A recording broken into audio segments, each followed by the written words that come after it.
Hello friends, my self CA याचना मुथा बुरट। बेटा हम यहाँ क्या डिस्कस करने वाले हैं? हम डिस्कस करने वाले हैं important case law under customs. Important case law under customs CA final students के लिए रेलेवेंट है। डिस्क्रिप्शन लिंक में बेटा यहाँ पे आपको इसका जो पीडीएफ है वो अवेलेबल है और वेबसाइट पे भी अवेलेबल रहेगा। ठीक है, तो अभी यहाँ पे हम स्टार्ट करेंगे कुछ इंपॉर्टेंट केस लॉस। हमने चैप्टर के साथ में पढ़े थे, हमने क्वेश्चन बैंक के पार्ट में पढ़े थे, काफी सारे केस लॉस वहां कवर हुए थे। कुछ एडिशनल क्वेश्चन यहाँ पे केस लॉस है वो हम यहाँ डिस्कस करेंगे। ठीक है, बहुत ही क्विकली हमारा ये कंप्लीट होगा पोर्शन। सबसे पहले यहाँ तिरुपति उद्योग वर्सेस यूआई का यहाँ पे केस है, वो हम देखेंगे क्या है। बात ये हुई कि भाई डीटीए से एसईजेड अगर गुड्स क्लियर होते हैं तो क्या वो रहेंगे एक्सपोर्ट ड्यूटी उस पे लगेगी एसईजेड के अंडर या कस्टम्स एक्ट के अंदर? सवाल ये उठा। तो अब देखते हैं इसमें हाई कोर्ट ने क्या बताया।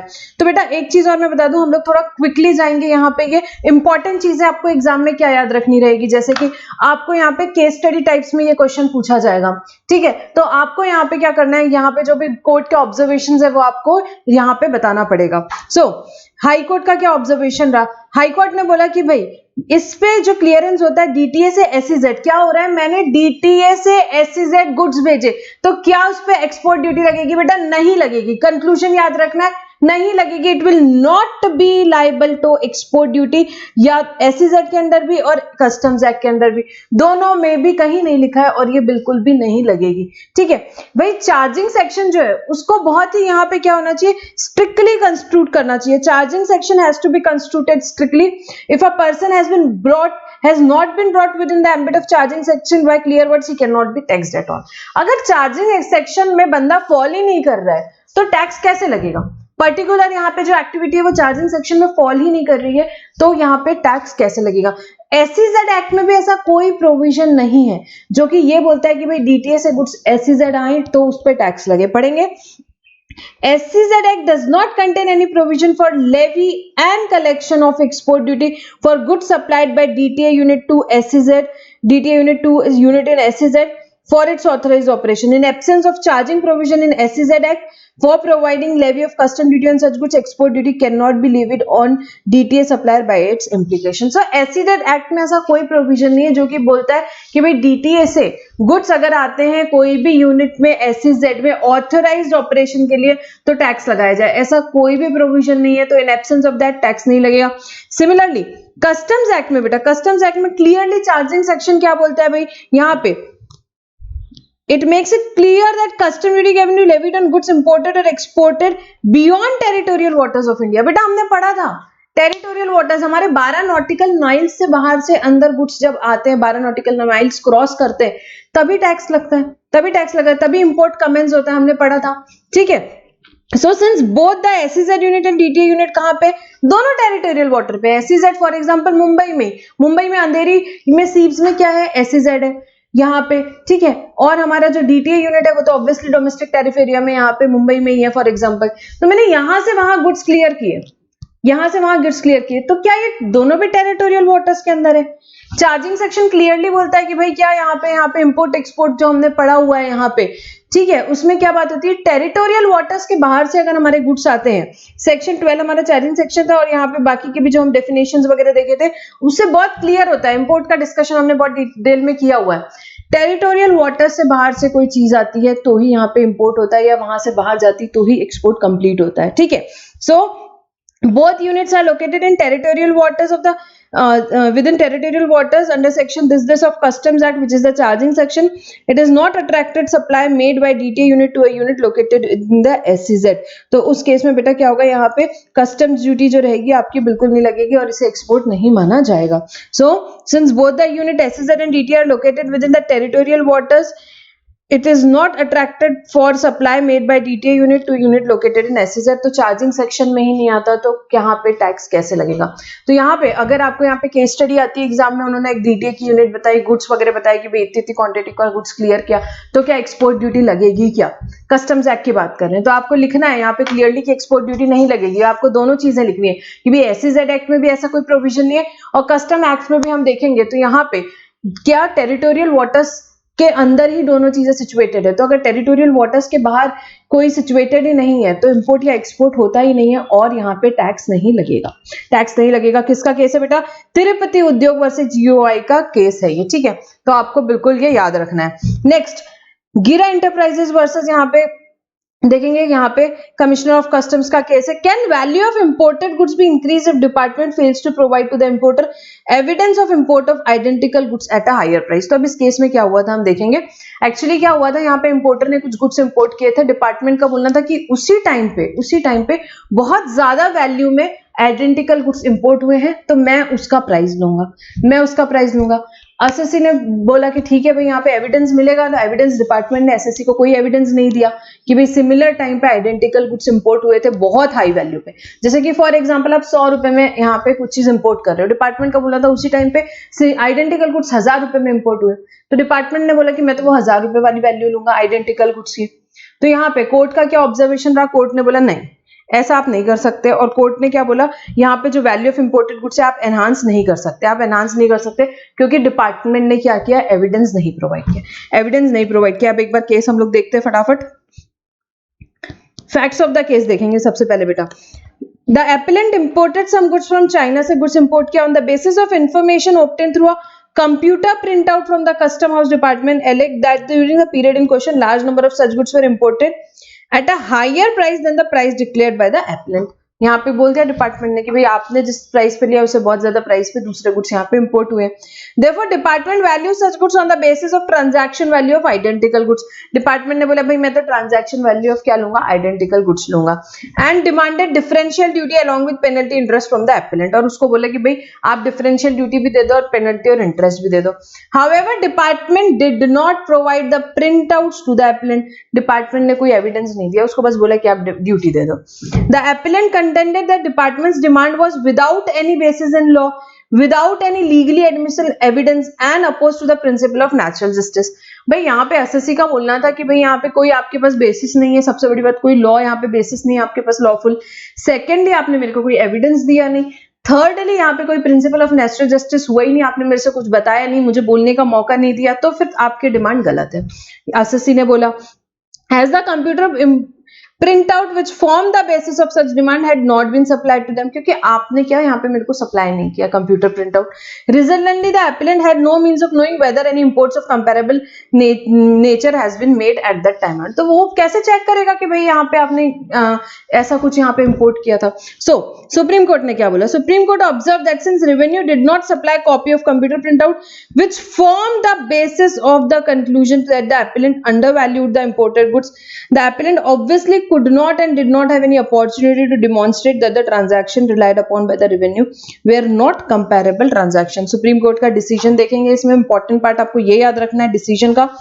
The Supreme Court held that mere existence of alleged computer printout was not proof of existence of comparable imports, even if assume that printout did exist। भाई सबसे पहले तो यहाँ पे जो सिर्फ प्रिंट आउट है वो प्रूफ नहीं होता, और सेकेंडली अगर मान लेते हैं कि भाई वो print out at all exist करते थे एंड उसका कंटेंट सही था, such printout को सप्लाई करना चाहिए, must have been supplied to appellant and it should be given a reasonable opportunity to establish that import transactions were not comparable। तो यहाँ पे at all अगर यहाँ पे वो printouts exist भी करते थे तो डिपार्टमेंट को यहाँ पे reasonable opportunity देनी चाहिए थी, किसको? एसएससी को। Thus in the given case the value of imported goods could not be enhanced on the basis of value of identical goods as department was not able to provide evidence of import of identical goods at a higher price। तो supreme court का final last 3 lines you have to remember क्या?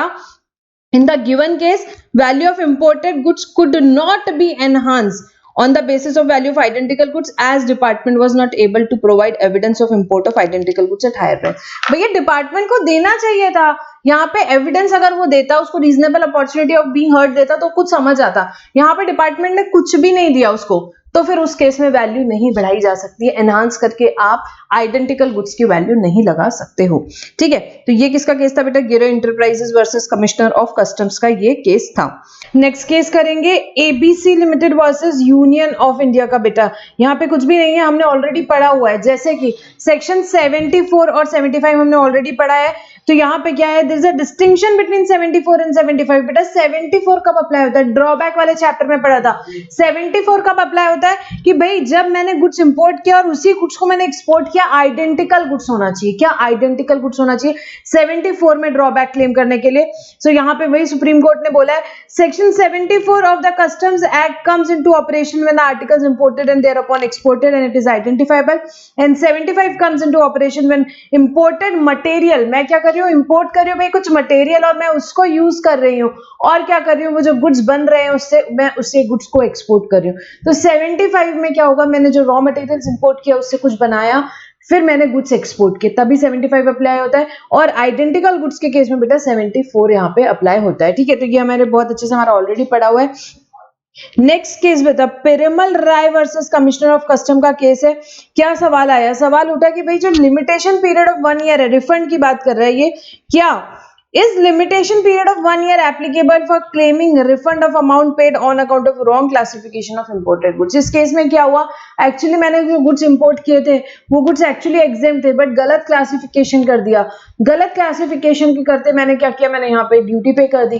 तो अब जब refund के लिए मैं जाऊंगी तो क्या वो जो पीरियड ऑफ लिमिटेशन है 1 ईयर का, क्या वो अप्लाई होगा, क्या वो अप्लाई होगा, ये सवाल यहाँ पे आया। और हम देखेंगे यहाँ पे कोर्ट ने क्या ऑब्जर्वेशन दिया। फैक्ट्स क्या है, जो पेटिशनर ने इंपोर्ट किया था tunnel boring machine which where otherwise exempted from custom duty. यहाँ मशीन जो बेटा इंपोर्ट की थी वो एक्चुअल में एग्जेम्प्ट थी, but due to erroneous classification of such machine they paid large amount of custom duty, but गलत क्लासिफिकेशन के कारण ज्यादा पे कर दिया। 3 साल बाद happy realization, after expiry of more than 3 years petitioner filed a right petition claiming that refund of the amount so paid। उन्होंने बोला कि भाई जो अमाउंट पे कर दिया उसको हमको रिफंड चाहिए।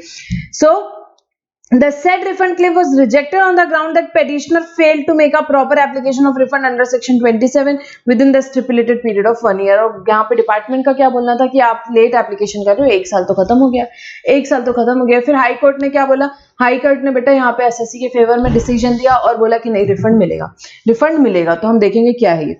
सो the high court observe that the provisions of 27 apply when there is over payment of duty और इंटरेस्ट। यहाँ पे सेक्शन 27 कब अप्लाई होता है, या तो आपने यहाँ पे क्या कर दिया, ओवर पेमेंट कर दिया, ड्यूटी का या इंटरेस्ट का ओवर पेमेंट कर दिया। हमारे केस में क्या हुआ, रॉन्ग क्लासिफिकेशन के कारण पेमेंट किया। So when the petitioner case is that the tunnel boring machine imported were not eligible to the duty, any amount paid by them was not duty or excess duty but simply money paid to the government account। तो उनका actual में देखा जाए तो वो duty या interest की category में आता ही नहीं है, कोई ओवर पेमेंट नहीं किया उन्होंने, पर क्या किया मैंने, उन्होंने एक तरीके से देखा जाए तो गवर्नमेंट के अकाउंट में कोई पैसा डाला है, वो बात है गवर्नमेंट। यहाँ पे कोर्ट ने बोला the government could not have claimed or appropriated any part of duty or interest, therefore there was no question of refund of duty by the government। The money received by government could appropriately be called by money paid by mistake by one person to another which the other person is under obligation to pay under section 72 of the Indian Contract Act also। तो यहाँ पे government ने क्या बोला कि भाई ये जो पैसा है ये पैसा कुछ भी नहीं है, ये बाय मिस्टेक पेमेंट किया हुआ पैसा है और ये तो ऑब्वियसली यहाँ पे पे करना पड़ेगा वापस से गवर्नमेंट को पे करना पड़ेगा। A person to whom money has been paid by mistake by another person becomes a common law to trustee for that person with an obligation to repay the sum received। ठीक है, तो ये यहाँ पे section 72 of the Indian contract act भी बोलता है भाई गलती से पे किया हुआ जो पैसा है वो आपको रिफंड करना ही पड़ेगा। therefore the person who is entitled to the money to the beneficiary when the said amount was paid by mistake by the petitioner to the government, the later instantly become a trustee to repay that amount। तो यहाँ पे government जो है वो trustee बन जाता है, उसे रीपे करना पड़ेगा अमाउंट पेटिशनर को। The obligation was a continuing obligation when a wrong is continuing, there is no limitation for instituting a suit complaining। The High Court therefore allowed right petition and directed the respondent department to refund the same amount। तो यहाँ पे आपको क्या याद रखना है बेटा, आपको ये याद रखना है कि ये जो है ये मनी पेड बाय मिस्टेक है, ये गवर्नमेंट के अकाउंट में इंसान ने पैसा पे कर दिया है, तो उसने क्या करना पड़ेगा, यहाँ पे एसएससी ने यहाँ पे पैसा दिया है क्या गवर्नमेंट के अकाउंट में, बाय मिस्टेक दे दिया है, तो ऑब्वियसली ये अमाउंट को रिफंड किया जाएगा। राइट पिटीशन जो है उसकी मानी गई और बोला गया यहाँ पे उसकी राइट पिटीशन को अलाउ किया गया और डिपार्टमेंट को बोला आप पैसा वापस करोगे, क्योंकि रॉन्ग क्लासिफिकेशन के कारण था। ठीक है, रॉन्ग क्लासिफिकेशन के कारण था। नेक्स्ट केस करेंगे बेटा यहाँ पे हेवल्ट पैकर्ड इंडिया सेल्स का केस है यहाँ पे। तो in this case SSC was engaged in manufacture of and trading of computer including laptop. तो यहाँ पे एसएससी क्या कर रहा है हमारा भाई, यहाँ पे वो मैन्युफैक्चर कर रहा है, ट्रेड कर रहा है, किसमें, कंप्यूटर्स में, लैपटॉप्स में, इन सब में ट्रेड कर रहा है, बना भी रहा है और ट्रेड भी कर रहा है, ठीक है। द इम्पोर्टेड नोटबुक्स, उन्होंने क्या किया, यहाँ पे जो लैपटॉप्स होते हैं, नोटबुक्स होती है, वो इंपोर्ट करी। नोटबुक्स आप सबको पता है, विथ हार्ड डिस्क ड्राइवर, उसमें हार्ड डिस्क ड्राइवर है, preloaded with operating system, hard disk driver भी है, ऑपरेटिंग सिस्टम भी है, जैसे विंडोज एक्सपी हो सकता है एंड ऑल दैट। तो यहाँ पे like Windows XP, XP home and all that. These computers were also accompanied by separate compact disk, इनके साथ में सीडी भी आ रही है। भाई नोटबुक आ रहा है, नोटबुक के साथ हार्ड डिस्क ड्राइवर्स हैं, फिर उसके बाद इसमें ऑपरेटिंग सिस्टम है, फिर उसके बाद उसके साथ सीडी भी आता है, कंटेनिंग द सेम सॉफ्टवेयर। वो सॉफ्टवेयर रहता है कि भाई अगर कुछ यहाँ पे कुछ फेलियर वगैरह हो गया तो आप फिर वापस से सीडी से रिस्टोर कर सकते हो, which were intended to be use in the event of hard disk failure. अब एसएससी ने क्या किया, एसएससी बोला कि भाई ये जो क्लासिफाई करूंगा मैं सॉफ्टवेयर को सेपरेटली और मैं उसमें एग्जेम्पशन क्लेम करूंगा। मैं यहाँ पे ये जो सॉफ्टवेयर है इनको सेपरेटली यहाँ पे क्या करूंगा, क्लासिफाई करूंगा। तो अब देखते हैं कोर्ट ने क्या बोला। कोर्ट ने बोला भाई the court held that without operating system like Windows laptop can not work. अरे बिना ऑपरेटिंग सिस्टम के लैपटॉप क्या ही काम का, बिना ऑपरेटिंग सिस्टम के लैपटॉप क्या ही काम का। तो लैपटॉप अलोंग विद सॉफ्टवेयर को क्लासिफाई करेंगे लैपटॉप, और वैल्यूएशन उनका एक यूनिट जैसा रहेगा। जो सॉफ्टवेयर है उसे भी लैपटॉप जैसे क्लासिफाई करेंगे बेटा, और वैसी वैल्यूएशन होगा, वही रेट ऑफ ड्यूटी लगेगा सॉफ्टवेयर पे भी, ठीक है। छोटा सा केस है बेटा, इन सब में क्या है, आपको केस स्टडी टाइप का पूछ सकते हैं और कुछ भी नहीं, ठीक है। तो ये हमारा नेक्स्ट केस हुआ। यहाँ पे नेक्स्ट केस देखेंगे बेटा, नोकिया इंडिया प्राइवेट लिमिटेड का है। क्या बात हुई यहाँ पे, इसमें सवाल यह आया कि जो मोबाइल का चार्जर होता है, मोबाइल बैटरी चार्जर, क्या हम उसे accessory of a cell phone बोलेंगे या integral part of the phone बोलेंगे, ठीक है, ये सवाल आया। अब यहाँ पे एसएससी जो है उसने बोला कि जो मोबाइल का बैटरी चार्जर उसको तो मैं integral part of mobile phone ही बोलूंगा, क्योंकि मोबाइल तो उसके बिना ऑपरेट हो नहीं सकता, मोबाइल इसके साथ ऑपरेट, उसके बिना ऑपरेट हो नहीं सकता, और हम तो उसके साथ ही सप्लाई करते हैं, उसके लिए कुछ अलग से चार्ज भी नहीं करते, तो मैं इसे integral part of mobile phone बोलूंगा, और जो मोबाइल फोन पे कंसेशंस अवेलेबल है वो उस पर अप्लाई करूंगा, वो उस पे अप्लाई करूंगा। बट जब सेपरेटली सेल करूंगा तब कोई कंसेशन अप्लाई नहीं करूंगा, जैसे नॉर्मली रेट लगता है वही लगाऊंगा। डिपार्टमेंट ने बोला नहीं भाई इंटीग्रल पार्ट नहीं है, एसेसरी है, ये सिर्फ मियरली एसेसरी है। तो अब देखेंगे यहाँ पे सुप्रीम कोर्ट ने क्या बोला, बट उसके पहले एक बार फैक्ट्स वापस से देखेंगे हम यहाँ पे जो लिखे हुए। In this case, SSC classified mobile battery charger as an integral part of the main product, that is Nokia mobile phone. It contended that cell phone could not be operated without the charger. इन्होंने क्या बोला कि cell phone charger के बिना नहीं चल सकते, cell phone charger के बिना नहीं चल सकते। Further, mobile battery chargers were provided free with the cell phone in a composite package. Therefore, it applied the concessional rate on the mobile battery charger as applicable to mobile phone. However, it also admitted that when the charger are sold separately, tax was not charged at concessional rate, जैसा कि मैंने आपको बताया। Department का क्या बोलना था, department ने बोला कि battery charger was not a part of cell phone but it is merely an accessory, thus the concessional rate of tax was not applicable to the charger, ये डिपार्टमेंट ने बोला। अब ये केस गया कोर्ट तक, अब देखते हैं कोर्ट ने क्या बोला। Supreme court decided the case in the favour of revenue and against the SSC, holding that battery charger is not a part of mobile cell phone but an accessory on the basis of following observation. तो आपको पहले conclusion याद रखना है बेटा, exam में case study base आया आपको, तो उस केस में आपको क्या याद रखना है, जो मोबाइल का बैटरी चार्जर होता है वो क्या होता है बेटा, it is accessory to the cell phone, it is not an integral part of the phone। ये सुप्रीम कोर्ट का जजमेंट है। अब सुप्रीम कोर्ट ने किस बेसिस पे ये जजमेंट पे आया वो ऑब्जर्वेशंस देखेंगे हम। Had the charger been a part of cell phone could not have been operated without using battery charger. However, as a matter of fact, it is not required at the time of operation. अब supreme court ने बोला कि भाई अगर charger phone का ही part होता तो आप फोन यूज ही नहीं कर पाते चार्जर के बिना, बट आप फोन तो यूज कर सकते हो चार्जर के बिना, तो ऑपरेशन में कोई दिक्कत नहीं है यहाँ पे, ठीक है। तो यहाँ पे क्या हुआ, मोबाइल फोन का जो ऑपरेशन है वो आप चार्जर के बिना भी कर सकते हो, पहली बात ये हुई। Further, the battery in the cell phone can be charge directly from the other means also like laptop without employing the battery charger, implying thereby it is nothing but an accessory to the mobile phone। Plus supreme court ने बोला कि भाई जरूरी नहीं है charger से ही आप mobile charge करो, कभी आप लैपटॉप से भी कर सकते हो, तो इस केस में इस एसेसरी की शायद जरूरत भी नहीं है, तो इसे सिर्फ एसेसरी ही बोला जाएगा। पहली बात ये हुई। दूसरी बात ये हुई, as per information available on website of the SSC, SSC की जो वेबसाइट थी उसमें भी it had invariably put the mobile battery charger in the category of accessory, which means that in the common parlance also mobile battery charger is understood as an accessory। और SSC ने अपनी website पे भी इसको accessory की category में ही लेके गया है, वहीं पे रखा है। थर्ड पॉइंट बोला अ particular model of Nokia make battery charger was compatible with many models of Nokia mobile phones. तो भाई एक चार्जर बहुत सारे अलग अलग आपके जो नोकिया के मॉडल्स है उन सब पे भी काम करता है। And also many models of Nokia make battery chargers are compatible with a particular model of Nokia mobile phone imparting various level of effectiveness and convenience to user. तो यूजर के कन्वीनियंस के लिए यहाँ पे बहुत सारे जो मोबाइल फोन है उसमें हो सकता है सेम चार्जर लग रहा हो। तो और यहाँ पे क्या बोलना था कि भाई ये कन्वीनियंस के लिए। So as per rule 3B of general rule of interpretation of first schedule of custom tariff act can not also be applied in SSC case merely making a composite package of cell phone and mobile battery charger will not make it composite goods for the purpose of interpretation of provision। And the apex court held that mobile battery charger is an accessory to mobile phone and not an integral part। तो आपको याद रखना है कि ये क्या है बेटा, accessory है and it is not an integral part of it। Further, battery charger cannot be held to be composite part of the cell phone, but it is an independent product which can be sold separately without selling the cell phone। और इस एक independent product है, इसको अकेले भी बेचा सकता है, चार्जर अकेले भी बिकता है।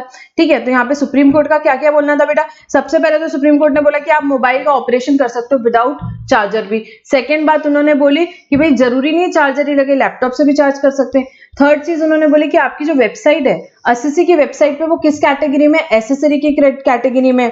फिर उन्होंने बोला कि भाई बहुत सारे मोबाइल के यहाँ जो मॉडल्स रहेंगे उस पे एक ही चार्जर काम कर सकता है। तो ये सारी चीजों को देखते हुए क्या बात आती है कि जो मोबाइल बैटरी चार्जर है वो एसेसरी है मोबाइल फोन की और इंटीग्रल पार्ट नहीं है। इंटीग्रल पार्ट नहीं है, ये एक इंडिपेंडेंट प्रोडक्ट है जिसको कि सेपरेटली भी बेचा जा सकता है, जिसको सेपरेटली बेचा सकता है। सो आपको क्या याद रखना है एग्जाम के लिए बेटा, एसेसरी ऑफ मोबाइल फोन है। मोबाइल फोन के चार्जर का कभी भी आए तो ये मोबाइल फोन की accessory, it is not an integral part. तो ये केस किसका था बेटा, नोकिया इंडिया प्राइवेट लिमिटेड, नाम इस केस में मेरे ख्याल से आपको याद रह सकता है। ठीक है, नेक्स्ट बेटा यहाँ पे हम करेंगे messrs CPS textile private limited versus joint secretary. यहाँ पे हम केस देखेंगे, will the description of goods as per document submitted along with shipping bill be relevant criteria for the purpose of classification if not otherwise distributed on the basis of technical opinion or test। तो भाई यहाँ पे बात क्या की जा रही है कि भाई जो गुड्स का डिस्क्रिप्शन दिया हुआ है, कहाँ पे जो भी डॉक्यूमेंट सबमिट होते हैं शिपिंग बिल के साथ में, क्या वो रिलेवेंट क्राइटेरिया फॉर क्लासिफिकेशन है, क्या उसको क्लासिफिकेशन के लिए लिया जा सकता है, किसको, जो भी शिपिंग बिल के साथ जो डॉक्यूमेंट सबमिट हो रहे हैं यहाँ पे जिस उसमें जो भी डिस्क्रिप्शन ऑफ गुड्स दिए हुए, क्या वो relevant criteria if it is not otherwise disputed on the basis of any opinion. तो वो एक चीज है। सेकंड पॉइंट है, whether a separate notice required to be issued for payment of interest which is mandatory and automatically applies for recovery of excess drawback excess हो गया तो उसके लिए जो इंटरेस्ट उसके ऊपर जो आएगा उसके लिए क्या अलग नोटिस की जरूरत है या नहीं, ये दो इश्यूज हैं जो डिस्कस करेंगे।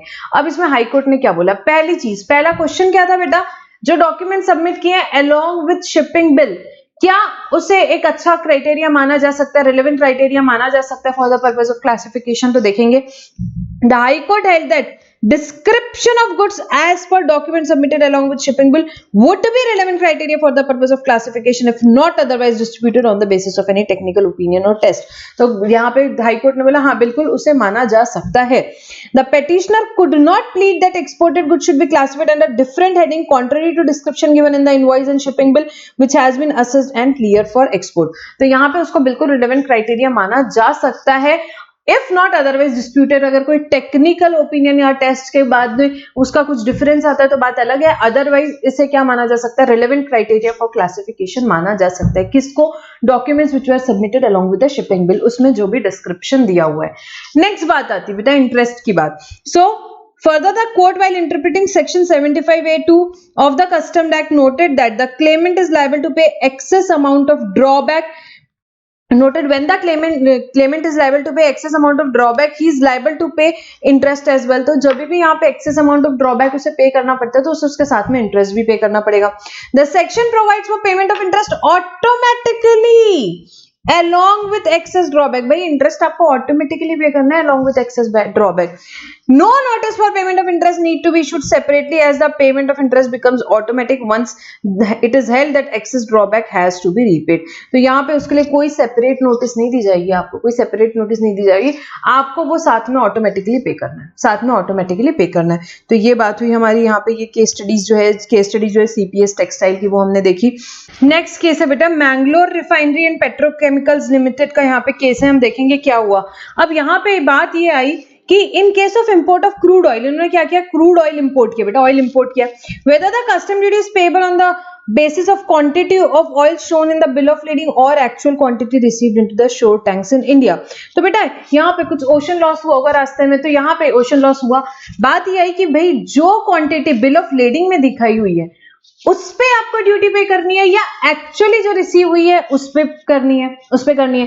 तो बेटा ये केस गया ट्रिब्यूनल में, गया ट्रिब्यूनल के ऑब्जर्वेशन है, फिर सुप्रीम कोर्ट में गया, सुप्रीम कोर्ट के ऑब्जर्वेशन है, और सुप्रीम कोर्ट ने एक्चुअली देखा जाए तो यहाँ पे क्या फाइनली कंक्लूड किया, सुप्रीम कोर्ट ने कंक्लूड किया the court set aside tribunal judgement and declared that quantity of crude oil actually received in shore tank in a port of India should be basis for payment of custom duty।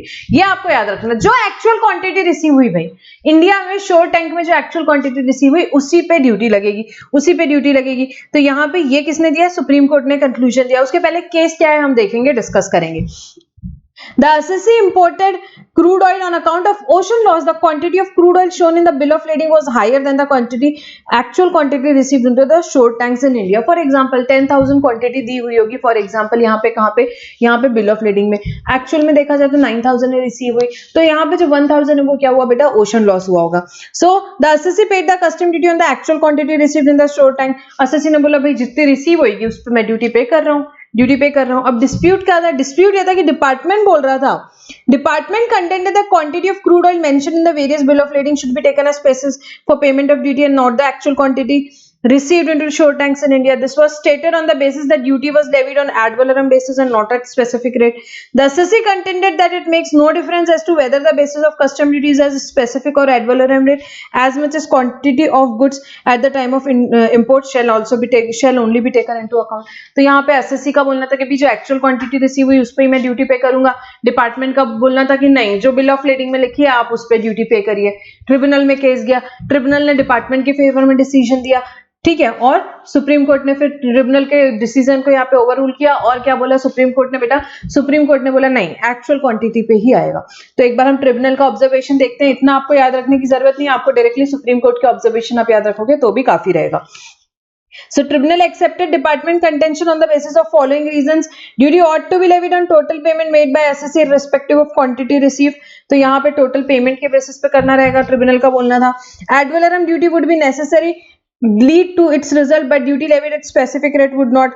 Then section 14 of Customs Act kicks in duty on ad valorem basis and section, ठीक है, ये इतना important नहीं है actually. Tribunal का observation हम यहाँ पे इग्नोर भी कर सकते हैं, क्योंकि यहाँ पे जब सुप्रीम कोर्ट का ऑब्जर्वेशन आएगा उन्होंने क्या ट्रिब्यूनल के पॉइंट्स पे क्या अपनी रीजनिंग दी है वो हम नीचे डिस्कस करेंगे, ठीक है। सो सुप्रीम कोर्ट का क्या ऑब्जर्वेशन रहा बेटा, SSC raise the issue between before supreme court, the apex court noted the following. अब ये जो 2-3 पॉइंट्स है बेटा ये इंपॉर्टेंट है। क्या बोला सुप्रीम कोर्ट ने, the levy of custom duty under section 12 of the act is only on goods imported into India. Goods are said to be imported into India when they are brought into India from a place outside India. Duty किस पे लगती है ma'am, import पे लगती है, import पे लगती है। इंपोर्ट किसे बोलते हैं भाई, यहाँ पे bringing into India from a place outside India. Unless such goods are brought into India, the act of importation which triggers the levy does not takes place। तो यहाँ पे जब तक कि आप उसको इंपोर्ट ही नहीं होता है, जब तक इंपोर्ट ही नहीं होता है तब तक की ड्यूटी लगती नहीं, चार्जिंग सेक्शन से ही नहीं लगती है, चार्जिंग सेक्शन से ही नहीं लगती है। If the goods are pilfered after they are unloaded or lost or destroyed at any time before clearance or deposit in warehouse, the importer is not liable to pay duty on such goods। ये भी बात है, हमने pilferage के sections पढ़े हुए हैं, abetment के सेक्शन सारे पढ़े हुए हैं वहां पे, उसमें भी अगर गुड्स आपके पिल्फर्ड हो जाते हैं यहाँ पे, या आपके जो गुड्स हैं बेटा यहाँ पे आप क्लियर नहीं करते हो, यहाँ पे लॉस्ट हो जाते हैं, डिस्ट्रॉय हो जाते हैं eight any time before home consumption के क्लियरेंस, तो उस केस में भी ड्यूटी पे करने की जरूरत नहीं होती। This is for the reason that import of goods does not take place until they become part of land mass of India, until the act of importation is complete under these sections is complete, which under section 13 and 23 happen only after order for clearance for home consumption is made or an order permitting the deposit in the warehouse is made। तो यहाँ पे तब तक कि बेटा जब तक कि part of land mass in a country नहीं बनते आपके गुड्स, और जब तक कि आपको क्या नहीं मिलता, order for clearance for home consumption या order permitting deposit in warehouse, जब तक कि आपको ये सब नहीं मिलता है तब तक कि क्या नहीं होता है बेटा, ड्यूटी नहीं लगती है। Section 23, the owner of the imported goods may also at any time before such order can relinquish his title to the goods and then he is not liable to pay duty। ये भी बात हुई थी relinquishment of title। तो जब भी यहाँ पे अगर किसी को लगता है कि भाई मेरे होम कंजम्पशन के ऑर्डर के पहले वो उसके पास ऑप्शन है, वो relinquishment of title कर सकता है, उस केस में भी उसे ड्यूटी पे करने की कोई जरूरत नहीं है। In short, he may abandon the goods even after they have physically landed, but before the order has been made This again is for good reason that the act of importation gets complete when the goods are in the hand of importer after they have been cleared for home consumption or deposit in warehouse. तो तभी complete होता है बेटा, act of importation कब complete होता है? यहाँ पे जैसे लिखा हुआ है, यहाँ पे जैसे लिखा हुआ है कि जब तक यहाँ पे goods किसके पास नहीं आते, importer के पास नहीं आते. Further, as per section 47, the importer has to pay import duty only. This is very important. Importer has to pay import duty only on goods that are entered for home consumption. Obviously, the quantity of goods imported will be the quantity of goods at the time they have entered for home consumption. So यहाँ पे क्या बोला government ने भाई, importer section 47 में clearly लिखा हुआ है इंपोर्ट ड्यूटी किस पे करना है, जो गुड्स एंटर हुए होम कंजम्पशन में. तो जो गुड्स यहाँ रिसीव हुए इंडिया में, यहाँ पे जो गुड्स इंपोर्ट हुए वही गुड्स होंगे जो कि एंटर हुए होम कंजम्पशन पे, और ड्यूटी सिर्फ उसी पे की जाती है, ड्यूटी सिर्फ उसी पे की जाती है. तो क्या क्या समझाया सुप्रीम कोर्ट ने, सारी चीजें ध्यान में लाई आपकी. सेक्शन 12 चार्जिंग सेक्शन में पहले इंपोर्ट होना चाहिए, फिर उसके बाद उन्होंने आपको बताया पिल्फरेज के प्रोविजंस याद दिलाए, यहाँ पे लॉस डिस्ट्रॉयड के प्रोविजंस याद दिलाए, रिलिंग्विशमेंट ऑफ टाइटल की भी बात करी यहाँ पे उन्होंने, फिर उसके बाद बताया उन्होंने सेक्शन 47 के हिसाब से ड्यूटी कहाँ पे करनी होती है. Very important judgement it is. The Supreme Court stated that tribunal reasoning for concluding that bill of lading quantity should be considered for the purpose of valuing imported goods is incorrect. The apex court examined each of the reasons given by the tribunal as under. तो यहाँ पे देखते हैं apex court ने क्या क्या बताया. The tribunal lost sight of the fact that the levy in context of import duty can only be on imported goods, that is on goods brought into India from a place outside India. Till that is done, there is no charge to tax. बेटा charging section ही होता है. Tribunal ने ये बात पे ध्यान नहीं दिया. क्या इंपोर्ट ड्यूटी कब लगेगी, जब इंपोर्ट होगा तभी तो इंपोर्ट ड्यूटी लगेगी. फर्स्ट पॉइंट ये हुआ. Second, the taxable event in case of imported goods is import. The taxable event in case of purchase tax is purchase of goods. ये सारा कुछ एक बार आप रीड कर सकते हो, इसमें कुछ ऐसे इतना ज्यादा इंपॉर्टेंट नहीं है. आपको जो याद रखना है, अगर एग्जाम में ये क्वेश्चन आता है तो आपको सबसे पहले याद रखना है सुप्रीम कोर्ट का क्या बोलना है, जो एक्चुअल क्वांटिटी रिसीव हुई है उसी पे होगा, based on all these facts, based on all these facts. ठीक है, ये वाला पोर्शन आप एक बार रीड कर सकते हो. ठीक है, yes yes, the taxable event जो रहेगा क्या रहेगा बेटा, इंपोर्ट रहेगा उन्होंने बोला, और जो quantity of bill of lading है it would perhaps reflect the quantity of goods in the purchase between that parties but not reflect the quantity of goods at the time and place of importation. The basis of judgment of tribunal is on complete misreading of section 14. First and foremost of the said section, a section which affords the measure for levy of custom duty is section 12 of the said act. Even the measure talks of value of imported good, it does so at the time and place of importation, which is again is lost sight. यहाँ पे section 12 का ध्यान नहीं दिया गया. The tribunal reasoning that somehow when the custom duty is on ad valorem basis for arriving at the quantity of goods imported change is wholly unsustainable, where the custom duty is a specific rate or ad valorem does not make any difference, does not make the least difference to a statutory scheme. Custom duty, whether it is specific ad valorem, is not leviable when the goods are pilfered, lost or destroyed under the bill of entry for home consumption is made or order for warehouse is complete. This is for the reason that import is not complete until when has been stated above. तो बेटा यहाँ पे सब tribunal के जो points थे उसको यहाँ पे गवर्नमेंट ने बताया, सुप्रीम कोर्ट ने बताया कि ये सारे गलत कैसे हैं, उसकी रीजनिंग है. बट आपको एग्जाम के लिए क्या याद रखना है, आपको एग्जाम के लिए याद रखना है यहाँ मैंगलोर रिफाइनरीज का जो केस है कि भाई सुप्रीम कोर्ट ने सेट असाइड किया ट्रिब्यूनल का जजमेंट और डिक्लेयर किया जो क्वांटिटी एक्चुअल रिसीव हुई है शोर टैंक में in a port in India should be basis for the custom duty, should be basis for the custom duty. क्यों, क्योंकि जब इंपोर्ट होगा तभी इंपोर्ट होगा. क्या कब होगा इंपोर्ट बेटा, सेक्शन 12 चार्जिंग सेक्शन के हिसाब से जब इंपोर्ट होगा तभी टैक्स लगेगा. ठीक है, तो ये हमारे कुछ इंपॉर्टेंट जजमेंट्स हमने डिस्कस किए. मैं क्विकली एक एक मिनट में सारे यहाँ डिस्कशन यहाँ पे आपको कंक्लूजन याद दिलाऊंगी. तिरुपति उद्योग लिमिटेड वर्सेस यूआई के केस में क्या था कि भाई हम यहाँ क्या कर रहे हैं, हम डीटीए से एससीजेड में यहाँ पे यूनिट इन एससीजेड में ऑथराइज्ड ऑपरेशन के लिए गुड्स क्लियर कर रहे हैं. तो क्या उस केस में एक्सपोर्ट ड्यूटी लगेगी? तो गवर्नमेंट ने बोला, यहाँ सुप्रीम कोर्ट ने क्या बोला, नहीं. यहाँ पे हाई कोर्ट ने क्या बोला, हाई कोर्ट ने बोला नहीं लगेगी. क्यों भाई, क्योंकि ना एससीजेड एक्ट में स्पेसिफिक प्रोविजन है ना कस्टम्स एक्ट में ऐसे कोई स्पेसिफिक प्रोविजन है, दोनों भी टेरिटोरियल वाटर्स के अंदर है. तो यहाँ पे इंपोर्ट या एक्सपोर्ट कब होता है, जब टेरिटोरियल वाटर्स से के बाहर से कोई चीज आती है या बाहर कोई चीज जाती है तब एक्सपोर्ट होता है कस्टम्स एक्ट के अंडर. तो इस केस में यहाँ पे कोई एक्सपोर्ट ड्यूटी नहीं लगेगी क्योंकि डीटीए और एसएसजेड दोनों कहाँ, टेरिटोरियल वाटर्स में है. सेकंड बेटा, गिरा एंटरप्राइजेस का केस हमने देखा था, उसमें क्या बात थी कि क्या इंपोर्टेड गुड्स की यहाँ पे प्राइस इंक्रीज कर सकते हैं डिपार्टमेंट अगर फेल हो जाता है इंपोर्टर को कोई एविडेंस देने के लिए आइडेंटिकल गुड्स. यहाँ क्या हुआ था, बहुत सारे गुड्स उसी टाइम पे इंपोर्ट हुए थे जब इंपोर्टर ने कुछ गुड्स इंपोर्ट किए थे, आइडेंटिकल गुड्स, ऐसा डिपार्टमेंट का बोलना था और उनका बोलना था कि बहुत हायर रेट पे हुए. बट एसएससी को उन्होंने कोई एविडेंस प्रोवाइड नहीं किया. तो इस केस में सुप्रीम कोर्ट ने क्या बोला, सुप्रीम कोर्ट ने बोला नहीं, आपने क्या नहीं किया, यहाँ पे आप गुड्स की वैल्यू एनहांस नहीं कर सकते क्योंकि आपने ऐसा कोई एविडेंस यहाँ पे एसएससी को नहीं दिया है जो कि प्रूव कर सके कि उसी टाइम पे आइडेंटिकल गुड्स यहाँ पे इंपोर्ट हुए थे। नेक्स्ट क्वेश्चन देखा 74 और 75, भाई बिल्कुल एक क्लियर डिफरेंस है। 74 कभी लगता है जब मैंने गुड्स इंपोर्ट किए वही गुड्स को एक्सपोर्ट किए, आइडेंटिकल गुड्स, आइडेंटिकल गुड्स। 75 कब लगता है मैंने गुड्स इंपोर्ट किया, रॉ मटेरियल्स, उस पर कुछ काम किया, मैंने फिनिश प्रोडक्ट बनाया और मैंने एक्सपोर्ट किया, तब 75 लगता है। तो क्लियर डिस्टिंक्शन है। नेक्स्ट केस पिरीमल राय का था, इसमें बात हुई क्या लिमिटेशन जो 1 ईयर का होता है रिफंड क्लेम करने के लिए, क्या वो रॉन्ग क्लासिफिकेशन होगा तो भी लगेगा? तो गवर्नमेंट ने बोला नहीं नहीं नहीं नहीं, बिल्कुल नहीं लगेगा। हाई कोर्ट ने बोला नहीं लगेगा। क्यों? ये जो है पैसा आपने मिस्टेक से पे कर दिया, गवर्नमेंट के अकाउंट में पे कर दिया है, तो इस केस में आपको रिफंड बिल्कुल मिलेगा, बिल्कुल मिलेगा, कोई लिमिटेशन नहीं लगेगा और आपको रिफंड मिलेगा। It is as good as आपका पैसा गवर्नमेंट के पास है और आपने गलती से पे कर दिया है तो you are eligible for refund.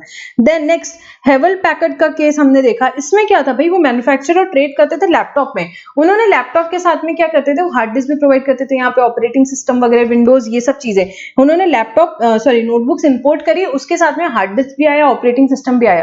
तो एसएससी का बोलना था मैं क्या करता हूं, इसको सेपरेटली क्लासिफाई कर लेता हूं, किसको, सॉफ्टवेयर को, और एग्जेम्पशन क्लेम कर लेता हूं। तो यहाँ पे कोर्ट ने क्या बोला, कोर्ट ने बोला नहीं, विदाउट ऑपरेटिंग सिस्टम आपका लैपटॉप वर्क नहीं कर सकता, सो यहाँ ऑपरेटिंग सिस्टम को भी लैपटॉप के साथ ही क्लासिफाई करना पड़ेगा। Next Nokia India private limited का केस था, मोबाइल बैटरी चार्जर। सवाल क्या आया भाई, ये आया कि ये एसेसरी ऑफ सेल फोन है या integral part of the same है। तो बात ये हो गई क्लियर कि ये एसेसरी ऑफ मोबाइल फोन है। क्यों? क्योंकि मोबाइल तो आप ऐसे भी ऑपरेट कर सकते हो विदाउट चार्जर भी आपका मोबाइल का ऑपरेशन हो सकता है, आप किसी और चीज से भी उसे चार्ज कर सकते हो जैसे कि लैपटॉप। फिर वहां पे सुप्रीम कोर्ट ने क्या बोला कि भाई वेबसाइट पे क्या दिया हुआ है, उसको एसेसरी की कैटेगरी में लिया हुआ है और एक चार्जर बहुत सारे मोबाइल फोन्स को चार्ज कर सकता है, तो it is merely an accessory and it is not integral part of that. Next question क्या आया, डिस्क्रिप्शन ऑफ गुड्स, जो कि डॉक्यूमेंट सबमिट करते हैं शिपिंग बिल के साथ, क्या वो रिलेवेंट क्राइटेरिया फॉर क्लासिफिकेशन है? यस बिल्कुल है, if not otherwise distributed on the basis of any technical opinion और टेस्ट।